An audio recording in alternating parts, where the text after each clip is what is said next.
dia. Desculpa não falar o português, embora Espanha é vecino e hermano de Portugal.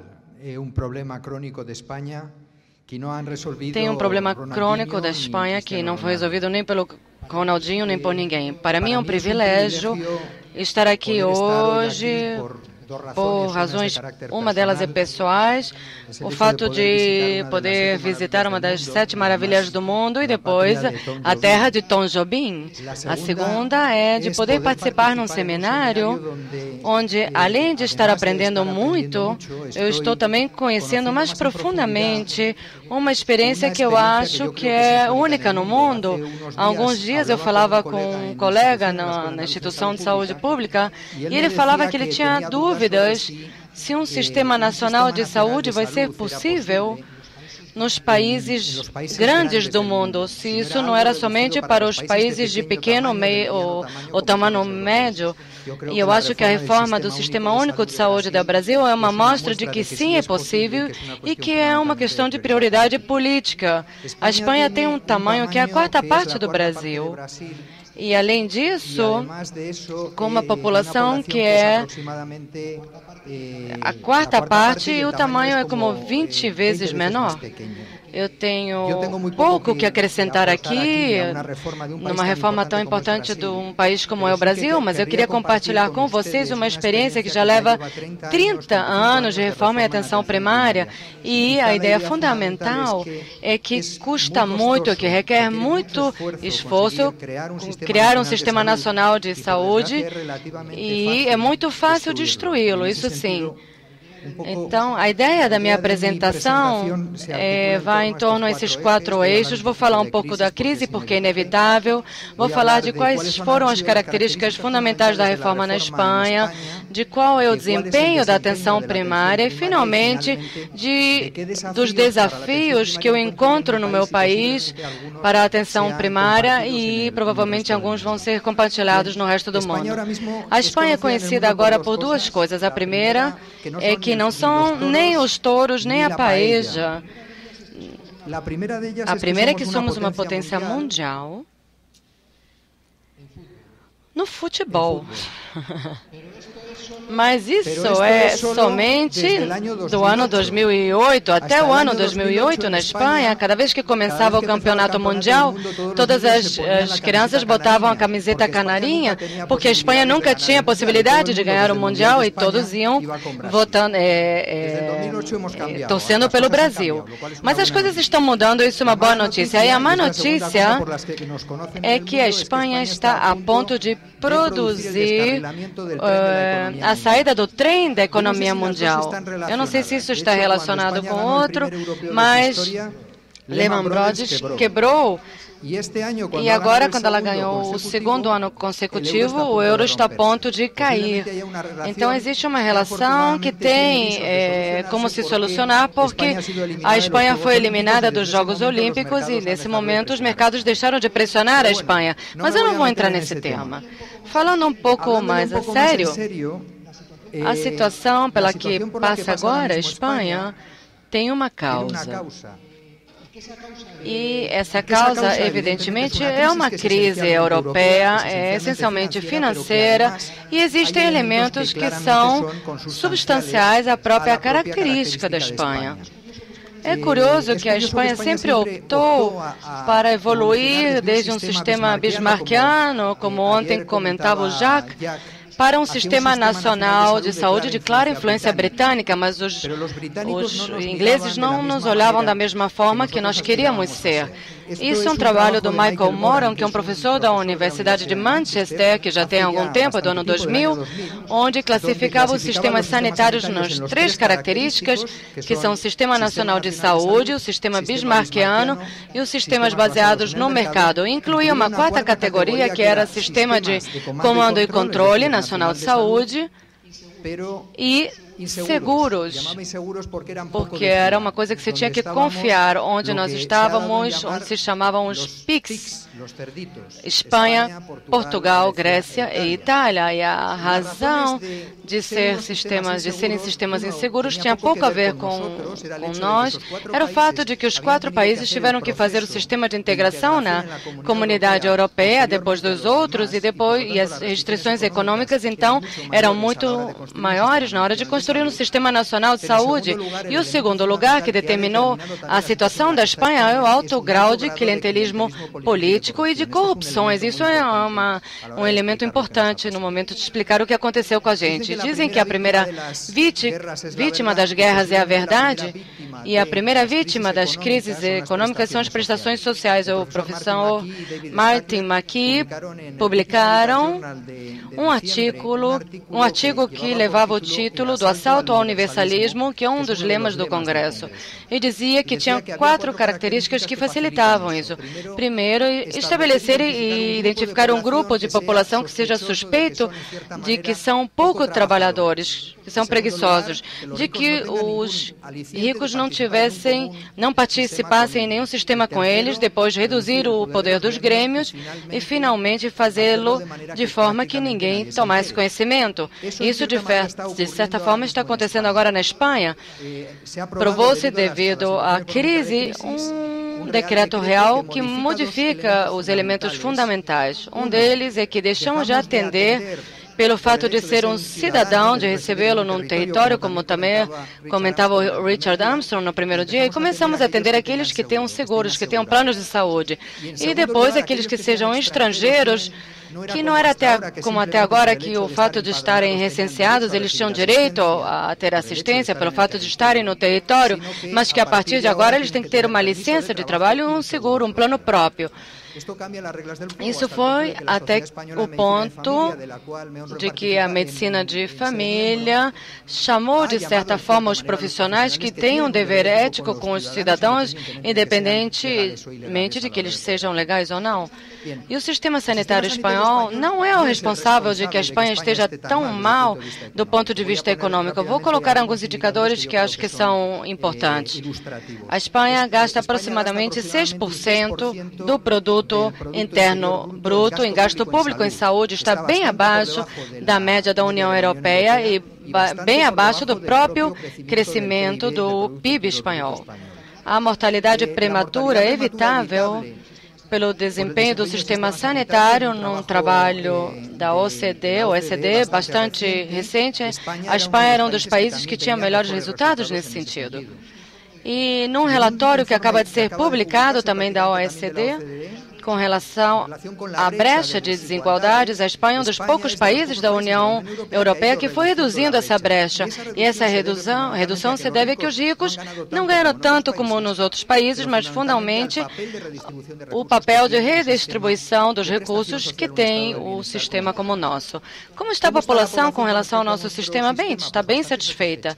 Quer dizer, a porcentagem de pessoas que acham que tem que ter maiores câmbios, maiores mudanças é menor, e a confiança nos profissionais, que foi feito um estudo da Fundação de Harvard, e o tipo de profissional onde as pessoas mais confiam é o médico de atenção primária.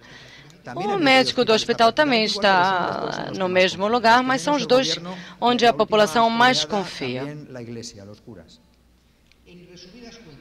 Em resumidas contas, o sistema sanitário espanhol é um sistema muito bom. Eu acho que seria um absurdo dizer que é o primeiro sistema como se fôssemos os campeões do mundo, porque não é, mas é um sistema bem adequado.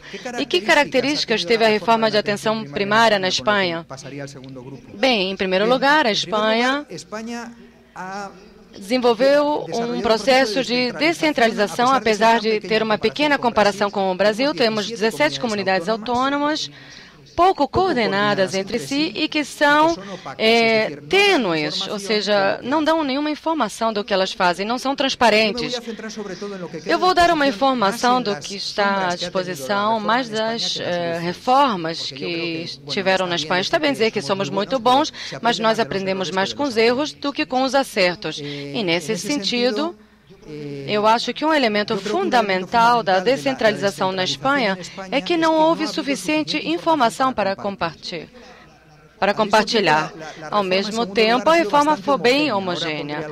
Em terceiro lugar, seguindo um pouco a classificação da Ana Rico e Richard Salman, do Observatório de Políticas Europeias, foi uma reforma orientada ao conteúdo, não para melhorar a coordenação no sistema através da atenção primária. E, finalmente, houveram 4 fases diferentes, aproximadamente uma por década. Agora eu vou explicar.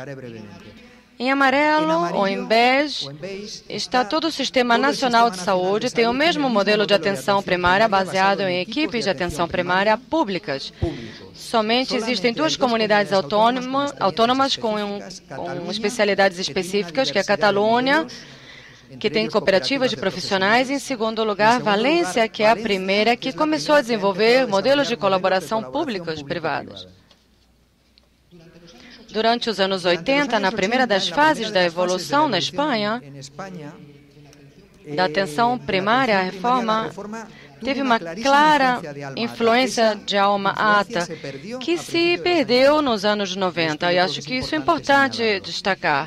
O elemento inicial da reforma, e que eu acredito que é o que teve uma importância mais substancial, é criar uma especialidade em atenção primária para os médicos, a medicina familiar e comunitária, que seja exatamente igual ao resto das especialidades, a cardiologia, a cirurgia geral ou cirurgia plástica, porque ter profissionais bem formados, altamente qualificados e respeitados pelos usuários é imprescindível para que a atenção primária tenha reconhecimento por parte da sociedade. O segundo elemento é que todos os elementos têm um número de pacientes estabelecidos geograficamente, muito parecido ao que eu pude ver e comprovar há 2 dias na Gardenha Sul, aqui na Barra. E o terceiro elemento é que, de avanços, claramente que os médicos deixaram de trabalhar 2 horas, 3 horas e começaram a trabalhar a tempo completo, a tempo integral. Eles não poderiam trabalhar para outro órgão público ou privado. Evidentemente, o uso do histórico do paciente, o trabalho multidisciplinário, a orientação familiar e as infraestruturas permitiram que o avanço da atenção primária na Espanha em 10 anos fosse radical. Nesses 10 anos se perderam coisas no meio do caminho. Nós, na Espanha, não fazemos uma orientação, um trabalho comunitário de forma tão extensa que eu pude comprovar na Gardenia Azul. Isso é uma fraqueza grande que nós temos enquanto sistema. Também não se trabalha com famílias, até o ponto que a especialidade da medicina familiar e comunitária deixou de ser familiar e comunitária. Daqui a pouco vai deixar de ser medicina também. Ou seja, temos uma preocupação com o futuro nesse sentido. Depois de tudo isso, o rendimento, o desempenho da atenção primária na Espanha, na época dos 80 e começo dos 90, foi lenta, do ponto que passamos de ter um ponto médio na valorização do desempenho, segundo a escala de medida, até um dos países com maior pontos europeu, que foi bem significativo até 96. Nos 90 apareceu uma nova moda, uma segunda fase de reforma na atenção primária na Espanha. Nesse sentido, se introduziram com a caída do Muro de Berlim, com as reformas no NHS britânico da Margaret Thatcher, se introduziram uns elementos pensando que o sistema poderia ser controlado de certa forma, como se ele fosse um carro. Um dos primeiros instrumentos que foram feitos para isso foram os contratos de gestão. Foram as dimensões que incluem os contratos. O problema desses contratos é que eles acabam tendo 200 indicadores que fazem com que os médicos passem mais tempo preenchendo as planilhas do que cuidando dos atendentes. Depois houver um guia de práticas clínicas, o que significou um avanço no momento da diminuição da variedade da prestação. Mas muitas das guias que se utilizavam estavam na atenção primária estavam criadas para especialistas e que não serviam para a realidade da atenção primária. Então, nós nos dedicamos muito a medir, caindo nessa patologia que definiu o sociólogo francês, Valéjac, que a tendência a medir tudo, na vida tudo se mede, quando tem muitas coisas que não devem ser medidas, e além disso, com o inconveniente de ter em cada uma comunidade autônoma indicadores diferentes, o que torna muito difícil comparar e ver em que medida umas comunidades estão melhorando em relação a outras. Bem, pagamento por desempenho também foi comentado pelo Luiz Pisco. Na Espanha se trabalhou muito com isso, 20% da retribuição dos médicos de família pode estar ligado ao pagamento por desempenho, mas isso tem alguns inconvenientes. Primeiro é que o primeiro é um artigo que foi publicado com relação à experiência do desempenho no Reino Unido, é que no momento que deixamos de pagar por alguma coisa, as pessoas deixam de fazê-las, e as coisas que não se pagam, pelas quais não pagamos, não têm a mesma prioridade no momento das atividades dos médicos. E a segunda é uma questão de caráter ético que também está ocorrendo na Espanha. É que o fato que se não vão me pagar porque o meu paciente tem 140 milímetros de mercúrio de pressão arterial sistólica e eu detecto que tem 145, então ninguém vai ver que eu posso colocar 140. E o que dizia Richman num artigo, que eu tenho um conflito de interesses não com a indústria, mas com a minha empresa, é que o meu salário está ligado ao meu desempenho. Nesse sentido, tem que ter cuidado com esse tipo de coisas. E bem, tudo isso se concretizou no modelo que dominou na Espanha na última década, que se chamou gestão clínica. É uma mistura entre o modelo americano e o modelo de clínica britânica. Essencialmente, as suas características são três: é de levar em conta as necessidades do paciente, em segundo lugar, basear as decisões na medicina, a evidência, em terceiro lugar, e levar em conta as oportunidades, ou seja, se fazer uma coisa com os pacientes, deixamos de fazê-la depois. A base desses modelos é que os profissionais tenham mais autonomia para tomar decisões e responsabilidade para assumir as consequências. O problema é que assumir riscos de verdade do ponto de vista orçamentário, tirando algumas cooperativas, os médicos de atenção primária na Espanha não querem assumir riscos, eles não querem administrar recursos. Também está acontecendo um pouco na Inglaterra nesse momento, no Reino Unido. E o que aconteceu na década passada, na primeira década do século XXI, tem várias experiências comuns na Espanha. A Espanha também, desde o desenvolvimento do modelo da qualidade total até os modelos de gestão por processos industriais mais aplicáveis ao ambiente sanitário. A imagem de processos assistenciais, ao atendimento de pacientes com asma, com diabetes, mas que seja transversal a todos os níveis de assistência. É uma boa ideia sempre que não acabe sendo uma burocracia que dificulta o trabalho clínico habitual.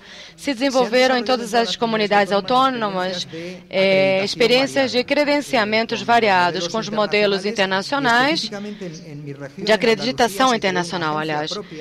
Também existem processos de acreditação em outros países e onde todas as equipes de atenção primária estão convidados para esse processo por parte da agência,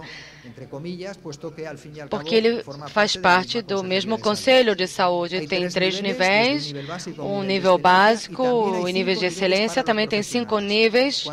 Quanto ao nível mais alto de acreditação você tenha na sua carreira, mais incentivos poderá ter no final do ano. E bem, que resultados tiveram essas 2 etapas de gerencialismo? Esse é um documento muito recomendado sobre as políticas de reforma na Europa. E, nesse sentido, na Espanha, a situação piorou de forma substancial desde a década dos 90. Diminuiu na questão do orçamento e houve um ressentimento e as alternativas de organização se centraram nos hospitais. O que espera o futuro? Agora mesmo, os 2 modelos de referência que são comuns a quase todos são modelos de atenção de organizações sanitárias integradas. E existe uma ameaça latente a uma privatização do sistema. O problema,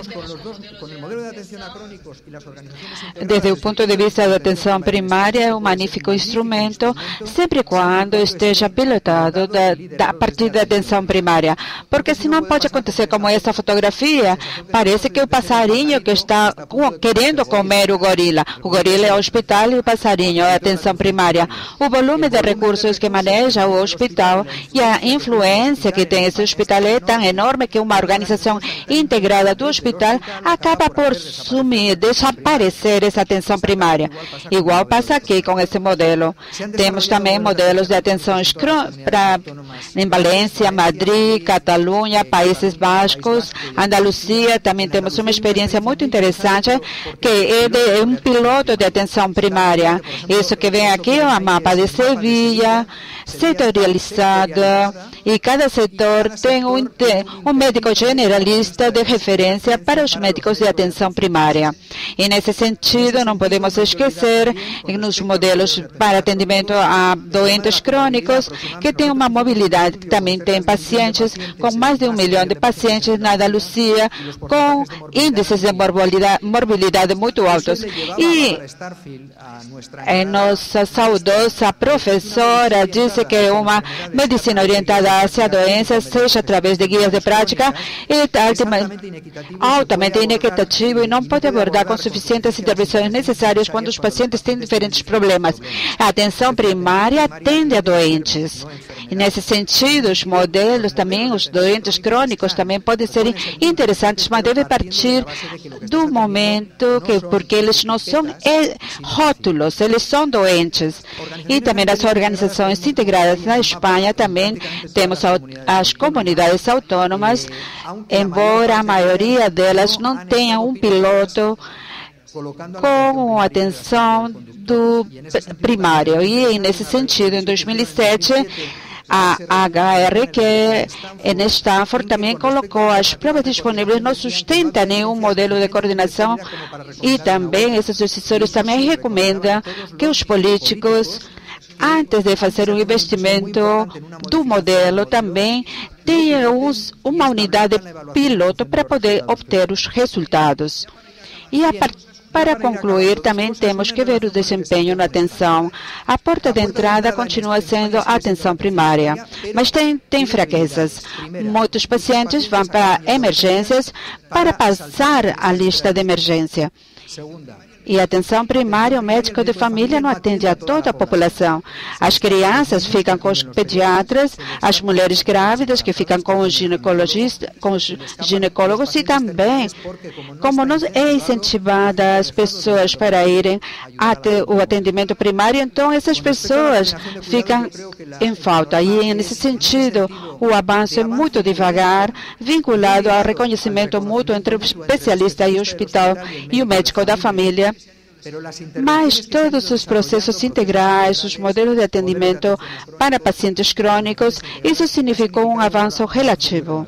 E com respeito aos cuidados, poderíamos dizer que a integralidade dos cuidados também, na primeira vez na Espanha, já aparece na comunidade de Andaluzia, que vocês têm aqui o e-mail, o correio eletrônico para vocês conhecer esse modelo. São páginas que informam o desempenho global do sistema. Já começou isso também na Catalunha, nos hospitais. E os dados, nos casos da prevalência, por exemplo, de 10 pacientes, de cada 1.000 pacientes, alguns têm efeitos adversos, e estamos trabalhando para evitar o dano no sistema sanitário. E também é curioso que a falta de governança do próprio Ministério e das comunidades autônomas façam com que outras instituições profissionais, por exemplo, uma das que da Universidade de Saragossa, também permite uma comparação de todos os dados a nível de Estado. Com 6 condições, vocês podem ver aqui o verde, que tem poucas hospitalizações, até o laranja, o marrom, que tem muitas hospitalizações. A variabilidade é muito grande. Isso não é utilizado, infelizmente, para tomar decisões. Também gostaria de enfatizar uma das características fundamentais para Bárbara Staffele, que era a Eu coloco como exemplo um salão de beleza, porque ali você pode saber qual é o corte de cabelo que cada um dos seus clientes gosta. E tudo isso está memorizado. O médico de família, o maior valor, a maior capacidade nesse sentido, do meu ponto de vista, eu já disse, o professor Wagner, é que conhecer as pessoas. E para isso é necessário estar muito tempo com as pessoas, identificar esse profissional como a fonte regular dos seus cuidados. Isso é prioridade só para algumas pessoas, para alguns políticos de saúde, mas não para todos. E para concluir, alguns desafios na atenção primária no século XXI na Espanha. Eu acho que no mundo também, para os próximos anos, esse seria o tipo de usuário que nós vamos encontrar. As minhas filhas estão dedicadas a isso. Todo momento estão enviando mensagem pelo celular, sem falar, mas elas estão todas juntas, na mesma sala. Em segundo, logicamente, vamos investir muito em doentes crônicos, porque a maior parte das despesas e a repercussão da economia vai depender dessas políticas. Mas, como já falaram também alguns pesquisadores também, que a mesma quantidade de receitas para programas de atenções não transmissíveis também deveria ser dedicada a reforçar a atenção primária. O orçamento é importante.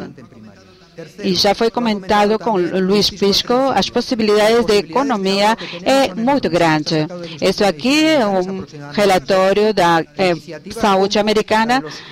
Os países que têm, por exemplo, realizar intervenções que não servem para nada, mas consumem muitos recursos, isso aí temos que evitar e isso é fundamental. São alguns exemplos retirados da revista americana. A atenção primária também tem um papel muito importante para evitar o excesso de medicalização. Um grupo de psiquiatras franceses publicaram numa revista importante se era Anakin Skywalker da Guerra das Galáxias, seria um borderline. Aqui as personagens também pode ser que esteja enfermo, imaginem. Então, vamos medicalizar uma pessoa sadia. E então, esse DSM-4 que forma também tem vínculos com a indústria. Então, a atenção primária deve proteger esses pacientes de ser medicados em excesso. E quando excesso também de provas e também as provas diagnósticas, eu tenho uma dor nas costas e percebi que eles tinham me passado muito raio-x para isso. Tempo. Para ser um bom médico de família, um bom cuidado primário, nós temos agora só 10 minutos de atendimento por consulta. É impossível fazer assim as coisas boas. A motivação dos profissionais também. Na Espanha, esse é um artigo muito importante e interessante no British, e isso me chamou a atenção porque chega ao grado das pessoas estar desmotivadas com a profissão. Na Espanha, muito poucos falavam inglês, nem usavam internet, então estavam descontentes, por exemplo, depois do Reino Unido, era um mal-estar desses profissionais com respeito à sua carreira. Isso é muito importante. E eu acho que também é outro elemento importante. Como já disse Tom Bodenheim também, ele disse que nós devemos redesenhar nossos sistemas. Precisamos ampliar o tipo de perfil que deve trabalhar na atenção primária. Richard Robert também falou o primeiro dia, no sentido de ampliar os locais onde prestamos assistência, não apenas no centro de saúde, mas também pode ser através de telefone, webs, internet, etc., etc. E existe um elemento muito importante. Precisamos, em todas as sociedades modernas, conseguir convencer os estudantes de medicina que a medicina de família também é uma especialidade excelente. Talvez seja difícil, porque muitas pessoas falam que o problema está em que essa complexidade, essa falta de incentivos econômicos faz com que eles se distanciem desse tipo de profissão. Por exemplo, nós fizemos enquetes para os profissionais, para os estudantes universitários, que eles poderiam ir para essa profissão, mas com incentivos. E também agora também podemos colocar isso do ponto de vista profissional. É muito importante que os profissionais desenvolvam isso, e isso também pode ser feito de maneira profissional, que querem fazer as coisas muito bem. E existe um trabalho interessante de Legrand que disse que tem 3 tipos de considerar os seus profissionais. Um exemplo dos rufianes que deu chutes no Fábio Alonso no final da Mundial.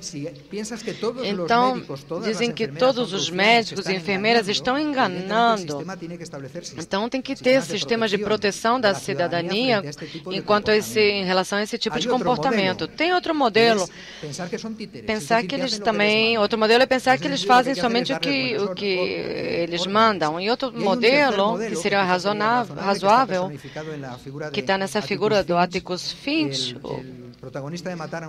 que é o que um professor de Dartmouth comentava, que é a necessidade de recuperar a virtude, fazer as coisas bem, não porque eles vão me pagar, não porque eu vou melhorar na carreira, não porque eu vou ter um destino melhor, mas porque a minha ética me obriga a fazer as coisas direito. Para mim foi um privilégio estar aqui e por isso eu quero agradecer primeiramente ao Ministério de Saúde do Brasil, através das pessoas Miranda, Alessandro de Souza e Eider Pinto, e a Organização Pan-Americana da Saúde, que é a organização que a minha instituição colabora há muitos anos, que é uma colaboração muito boa e nós esperamos que continue por muito tempo. Muito obrigado.